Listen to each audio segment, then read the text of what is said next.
দক্ষিণ আমেরিকার দেশ ইকুয়েডরের হাজার হাজার আদিবাসী মানুষ ও কৃষকেরা রাস্তায় নেমে এসেছেন। তারা গাছের গুঁড়ি আর আগুন জ্বালিয়ে রাস্তা অবরোধ করছেন। এই বিক্ষোভের কারণ সরকার ডিজেলের ওপর থেকে ভর্তুকি বা সরকারি সাহায্য তুলে নিয়েছে।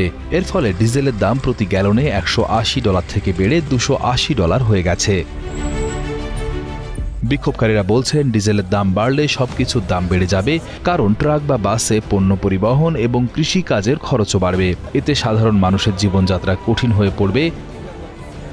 কোটোপাক্সির আদিবাসী এবং আন্দোলনের সভাপতি রাফায়েল নেগ্রেটের দাবি, তারা শান্তিপূর্ণভাবে অবস্থান করছেন। আমাদের প্রতিরোধ অব্যাহত রাখতে হবে। আমরা আজ এখানে শান্তিপূর্ণভাবে আছি। আমরা সেনাবাহিনী এবং পুলিশকে পদক্ষেপ নেওয়ার আহ্বান জানাই। আমরা সরকারকে গ্রামীণ এবং শহরাঞ্চলের আদিবাসীদের চাহিদা পূরণের জন্য পদক্ষেপ নেওয়ার আহ্বান জানাই। তবে কিছু জায়গায় বিক্ষোভ সহিংস রূপ নিয়েছে।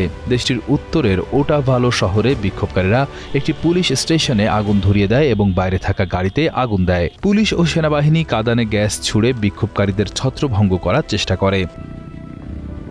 বিক্ষোভকারী মারিয়া গোয়ামান বলেছেন তারা লড়াই চালিয়ে যাবেন।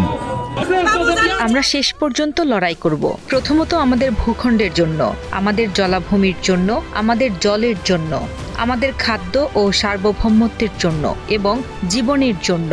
এই কারণেই আমরা লড়াই করি। পরিস্থিতি নিয়ন্ত্রণে আনতে প্রেসিডেন্ট ড্যানিয়েল নোবোয়া 7টি প্রদেশে 60 দিনের জন্য জরুরি অবস্থা জারি করেছেন। এই জরুরি অবস্থার কারণে ওইসব এলাকায় লোকজনের দলবদ্ধ হওয়া নিষিদ্ধ করা হয়েছে। তবে এই নিষেধাজ্ঞার পরও বিক্ষোভকারীরা রাস্তা অবরোধ চালিয়ে যাচ্ছেন, যা সরকারের জন্য একটি বড় চ্যালেঞ্জ।